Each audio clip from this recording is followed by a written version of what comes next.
YouTubers, and welcome to another edition of the Lightest and Best. And today we're looking at the lightest and best offering from the manufacturer Spyderco. We're going to be looking at the Dragonfly in ZDP 189. Now actually, Spyderco's Dragonfly is not the lightest knife they make. They have a variety of knives that's smaller. This, for example, is the Ladybug.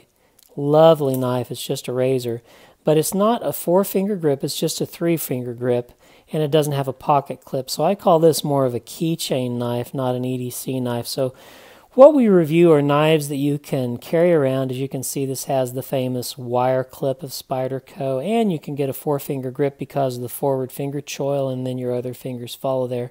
And you even have a little bit of handle left over. So, the Spyderco Dragonfly.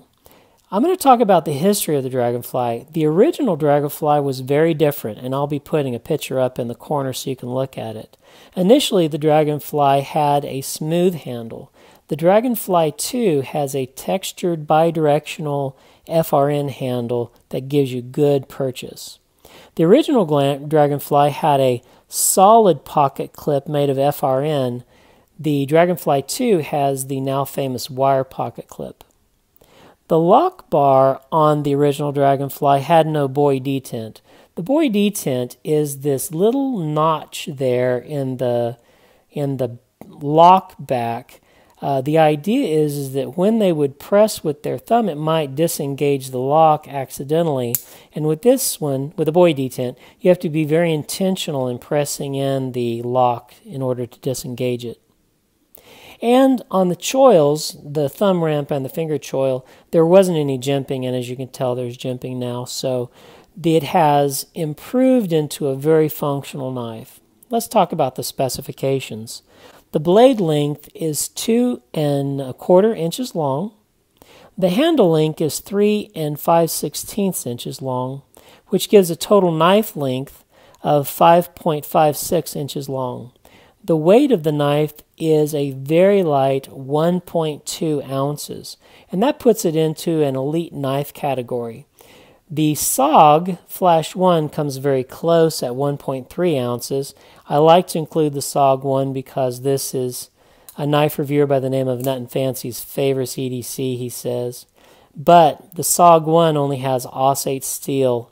The Dragonfly has ZDP 189. It's night and day.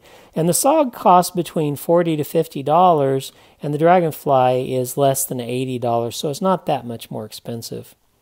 Another knife that comes in at that is the William Henry Westcliff. And I hate to even show you this knife because it is a whole different class. They don't even make it. And on the secondary market, it'll cost between $350 and $600. It's very feather light. It's 1.2 ounces, just like the Dragonfly. It has a 3-inch blade.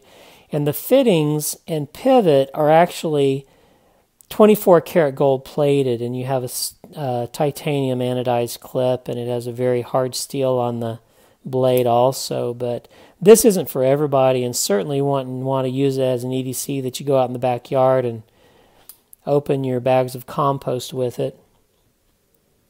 Well, let's compare it to other knives. Here is the Rockstead Heisen, and I'm going to do a Spyderco comparison. Here is the Dragonfly compared to the Ladybug, the Dragonfly's little sister, and here is the Delica, also in ZDP 189. I'm going to compare it with the Strider also, the Strider PT. It's almost the same size and handle as the Strider PT. However, the Strider PT blade is a little bit longer. Here is the Hinder XM18 in a 3-inch blade. It's obviously longer. And the Sebenza Small Sebenza. And that's a little bit longer as well. The ZDP blade is one of the hardest steels available. And this reaches a Rockwell HRC hardness of 65.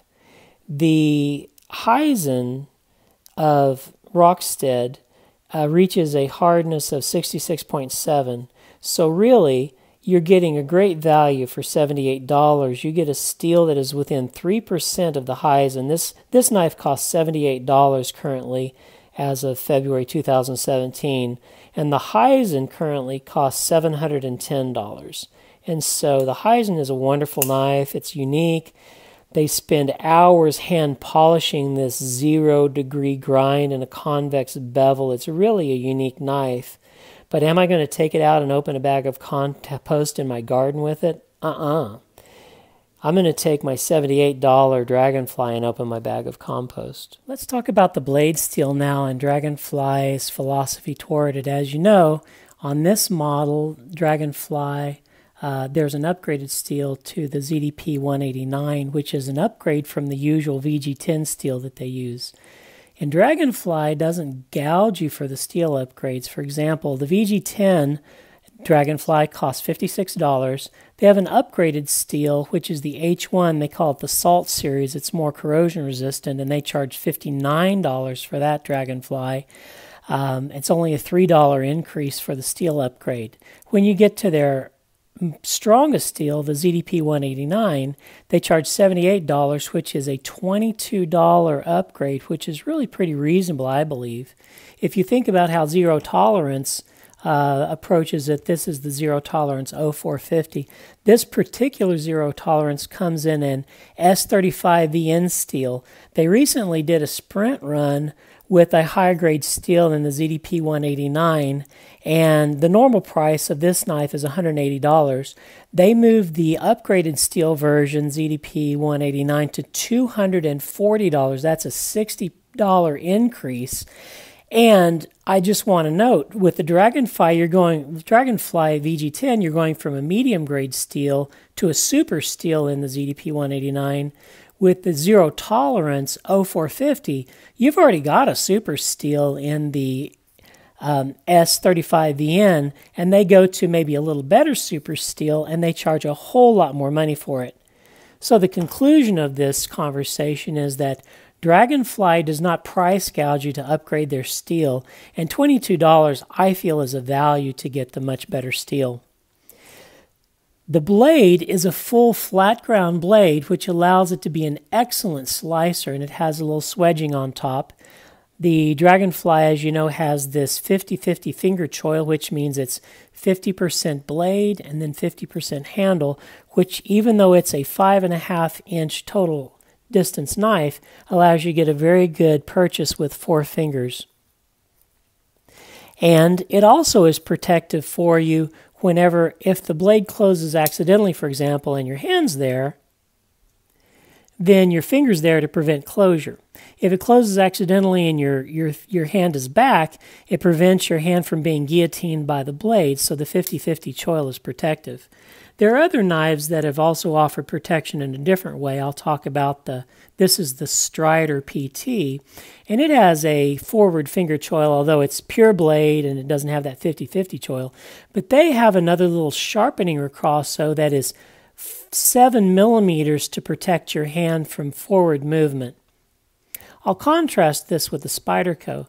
The Spyderco has about a 1 millimeter elevation at the very end of its jimping, so that if your hand slides forward, you're elevated in a plane higher than the blade, so it really doesn't cut your finger, even though your finger moves substantially forward. It gets gripped by the jimping on the finger choil, and it doesn't cut your hand. I'm going to mention a knife maker that doesn't do it as well.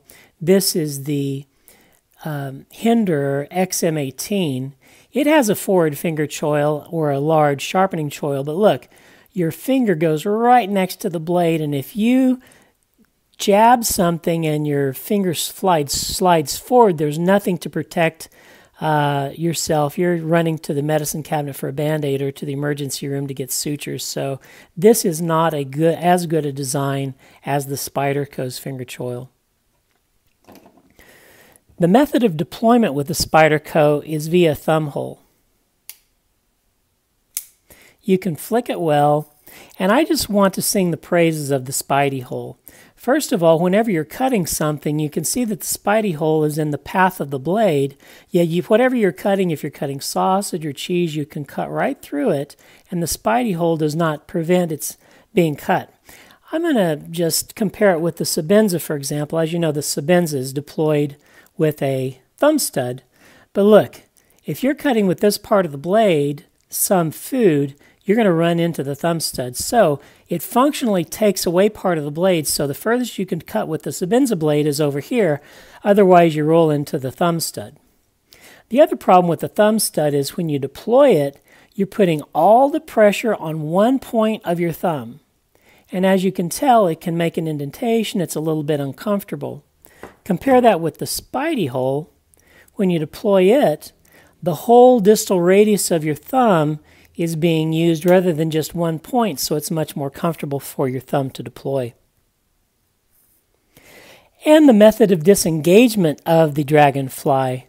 The way I do it is I get the first knuckle of my third finger, the metacarpophalangeal joint, and I press in to disengage the lock, and then I move it forward with my second finger, and then I rotate my fingers out of the way, and then I close it the whole way. I just want to say that I believe this method and geometry of deployment is superior to the Delica.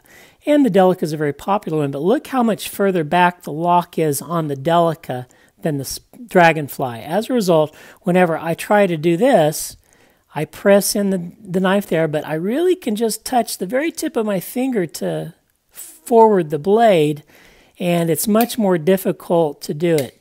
I want to compare the Delica with the Calypso Junior. This is no longer a model of Spyderco that's in production, so it's sort of a collector's item right now. But I just want to say that it's done a little bit better. See how much shorter the lock back is on the Calypso, and as a matter of fact, if you compare the Dragonfly with the Calypso, it's the exact same length, the exact same lock back. So whenever you have the Calypso in your hand, it is just as easy. You can use much of your finger to disengage that back lock, whereas the Delica, you can just almost barely get the tip of your finger on there to disengage it, and it's kind of hard really for me. So I really don't like carrying the Delica. I'll prefer the Calypso Junior over the Delica. Another advantage the Calypso Junior has over the Delica, I don't want to be ragging on the Delica, but it uses the 50-50 forward choil just like the Dragonfly. I'll get the Delica out here. So you can see the Delica and the Calypso have the exact same length blade. It's 2 7/8 inch. But that the Calypso has the 50-50 forward choil, whereas the Delica does not. And you can see that with the Calypso, there is a better knife blade to handle ratio. The handle is shorter. It makes more efficient use of its space. If you look at the Delica, there's a lot of distance between the pivot and the end of the knife, unnecessarily so. And then on this end, there's a lot of distance between the tip and the end of the handle. And there's, as you can see with the Calypso, the pivot is moved forward to the front of the knife, and the tip is a little bit closer to the back, which makes its handle much shorter in comparison with the Delica. And makes it better. Also with the Calypso, it doesn't have liners like the Delica, and you really don't need those liners. So the Calypso is 0.6 ounces lighter. It's less than 2 ounces, 1.9 ounces for this, and 2.4 ounces for the Delica. The Delica is a heavier, larger knife with the same size blade. The Calypso has the advantage of it has a better, easier lock to release, and it has the forward finger choil. It has a better blade to handle ratio. The only thing they could do is they could put jimping on the spines of the Calypso like the Delica and the Dragonfly to make it a little grippier. But we're not here to talk about the Delica and the Calypso. Let's get back to the Dragonfly. The handle is FRN, which is fiber reinforced nylon. It has this bidirectional texturing. As you can see, there are little squares that are textured squares, and they're at a bit of an angle, if you can tell, and they're moving this way at a slant. And then on the back angles, if you can tell, they're moving this way. So if you're putting your thumb and you're pushing it forward, you have the knife gripping against you. And then if you have the thenar emissence, or the pad of your heel, and you're pulling it out, you have grips that are gripping with you, and so it's a bidirectional grip, and it's really brilliant. It provides you great purchase. As I've mentioned, there are no liners, and that's what keeps it at its 1.2 ounces, and that's what makes it life, and you really don't need them. The pivot is made of steel, and inside there are no washers. Really, you don't need them. Whenever it's such a small knife, your thumb can accompany the spider hole the whole length of the path of the blade and opening, so it's an easy knife to flick open. You really don't need washers. It glides well without them. The lock, as I've mentioned, is a lock back, and it has the buoy detent. The buoy detent is this little cutout here, and that's a theoretic advantage in that if you're gripping it, they were concerned that if you gripped it too hard and that lock was sticking out, you might accidentally break the lock and the knife would fold on you. The original Dragonfly did not have the buoy detent. I'm going to bring in the Native 5 here. The Native 5 does not have the buoy detent either. I don't know why that is. The Native 5 also has a little bit shorter back lock, but it's also difficult to reach because, well, like the Cali Jr. has a little hump here, it's a little easier to reach the blade with that hump. The blade doesn't have that thumb ramp, and it's a little bit harder to reach since it's lying flat. So still, the Cali Jr. is the best of the blades that are 3 7/8 to 3 inch, I believe. And the Dragonfly, of course, is the best because it is so small and so light, nothing can compete with it. One of the strongest locks that Spyderco makes is the back lock. And this was tested by Blade HQ, and I just am so appreciative that they actually did a scientific test on it. The URL for the actual video of this test I'll be putting down in the notes section, and you can look at it for yourself. But they tested several different locks, a total of 6 as a matter of fact. They tested the liner lock on the TENACIOUS, and they hooked a winch onto the knife and the blade, and they were testing the locks with dynamic tension, and they put a scale, digital fast-acting scale between the winch and the knife to measure how many pounds it had before the lock failed. And the TENACIOUS with the liner lock, which was the weakest lock of all locks that Spyderco makes, failed at just 47 pounds. In an earlier study, they tested the liner lock using dynamic weight, which is just hanging weight. They got some weights, and it was able to withstand 200 pounds of dynamic weight, but active weight, static weight, but active dynamic weight, it only held 47 pounds. The next weakest was the frame lock. They used the dice, and it withheld 88 pounds before it broke. Then the next was the compression lock they tested. Paramilitary 2's lock withheld 109 pounds of dynamic weight. The next they tested was the ball bearing lock. It was on the MANIX, and it withstood 229 pounds of dynamic weight. The next was the bolt lock of the Sage 3. It withheld 355 pounds of weight before the lock failed. And then came the Delica, which was the back lock that they tested. And the Delica, the back lock never failed. The blade broke before the lock failed. And the blade broke not at the spidey hole, but at the pivot. And there are a lot of people complaining about the spidey hole because they feel, well, it's in the middle of the blade, it'll weaken the blade. Don't worry about the spidey hole. That's not the weakest part of the blade. The weakest part of the blade is where the knife narrows, and then they put a hole right here. The pivot is where it will fail. Well, I thought it was a lovely test, and there are several things that I took home from it. First of all, it was a good study because they used all Spyderco knives, so really you're trying to compare apples against apples and not against oranges. It could have been even a better study had they gotten all of the Sage knives, Sages 1 through 5, so that actually the knife sizes are a little bit more similar. Obviously, the Paramilitary 2 is a much bigger, beefier knife than the Delica, and so I don't know if it was really fair putting the Delica up against the Paramilitary 2. I just want to say that the Delica had a stronger knife, even though it was a thinner, less beefy knife than the Paramilitary 2. The other thing I took away is that the back lock is the strongest lock tested and is the strongest lock I believe that Spyderco offers. And I just want to point out an irony is that most modern knives have either the frame lock or the liner lock, the two weakest locks tested. So I just want to give a shout out to knife makers that maybe we need to rethink making the weakest lock attached to all of our modern knives, and maybe we need to go to the strongest lock. And the other thing I took away is that the FRN handle with the steel liners is stronger than steel. So those of you who are wondered about, oh no, I just have a nylon handle, it's not very strong, don't worry about it. You don't need to upgrade to titanium handles. The handle is not the part that's going to fail in the knife. The steel blade is going to fail, and it's going to fail at the pivot.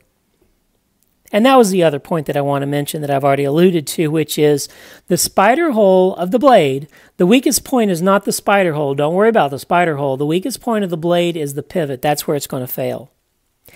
There is another lock which is able to endure stress to failure, and the knife will fail before the lock fails, and that is the Benchmade Axis lock. Whenever they put the Benchmade Axis lock into their machine that measures rotational torque, which is a Chatillon TDC 1100. It's a digital force tester.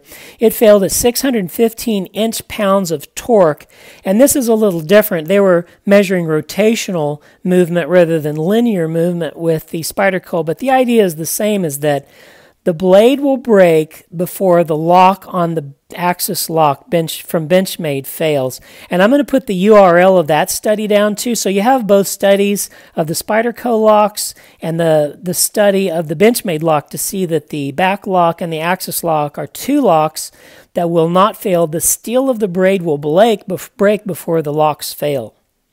Okay, enough about the locks. Let's move on to the pocket clip. I love the wire clip on the Dragonfly. It's beautiful. It's reversible right or left-hand carry, tip up. Notice that the Delica has a 4-position lock. You can put it tip up or tip down, but the Dragonfly just has tip up, which most people like, and it's only left or right. One of the beautiful things is that the maker's mark is directly under the pocket clip so that the friction point is under a smooth area. This prevents your pants from getting ripped up, and there's a maker mark both on the right-hand side and the left-hand side, so if you want it right-hand or left-hand carrier, you still won't tear your pants up. And I just want to point out that this is an embedded clip. I'm going to pull it over on the left side. You see they have two little lines there that the wire clip can be embedded. This allows it to be held securely without lateral rotational movement just by one screw, and I love the simplicity of the design. Also, there's a nice height on the thumb ramp, so it's easy to get your pant pocket inside that. The ergonomics are beautiful on this knife. Like I said, with the forward finger choil, you can easily get a 4-finger grip on this knife, even though it's only 5.5 inches long. Usually it takes a 7-inch long knife to get a 4-finger grip, and I've already mentioned the beauty of the finger choil. If the knife closes accidentally, it protects your hand, and it's just a nice thing to do. If you think about the ergonomics, the man is created so that you can have a pinch grip for fine work, and then you have your other fingers there. But if you need to get a splinter out of your finger, the forward finger choil and the thumb ramp with that beautiful jimping is ergonomically up for the task. So what are my impressions about the Spyderco Dragonfly? I absolutely love it. It's one of, if not the favorite EDC knives that I have. Are there opportunities for improvement? I really can't think of anything. I would not add liners to it. I don't think it needs it. I think it's strong enough as it is. And there's a lot to like about it. At 1.2 ounces, it's an elite class of lightness. You put it in your pocket, you don't even realize that it's there. It has great ergonomics with the thumb ramp and the forward finger choil. I love it. The wire clip is one of my favorite wire clips in the industries. The lock back is one of the strongest locks available for any knife in America. And the steel, the ZDP 189, is one of the hardest, strongest steel that holds an edge better than any other steel in America. And it's inexpensive too. And because it's inexpensive, I don't mind using it. And because they only charge $22 to go from VG10 to ZDP 189, I don't feel like I've been price gouged like whenever ZT ordered their ZDP 189 and charged $60 more for that. If your favorite EDC knife is the one that you're prone to put in your pocket the most, this must be my favorite EDC. Whenever I do foreign travel, I always put it in my pocket. Recently, I went to Cuba, which has one of the most restrictive knife laws in any country, even more than Denmark. You're not even supposed to carry a knife around with you unless you're using it for occupational purposes. They're so strict on their knife laws, they don't even allow their citizens to carry glass bottles whenever they go to party. If you have alcohol, you have to move it from its glass bottle into a plastic container to take it to a party. No joke. They're really restrictive on knife laws. So this is what I take whenever I go to Cuba to do construction work or whatever I'm doing. I love this knife. It's light, it's simple, it's beautiful. It has one of the strongest steels in the industry. I think you'll love it too. Thanks for watching.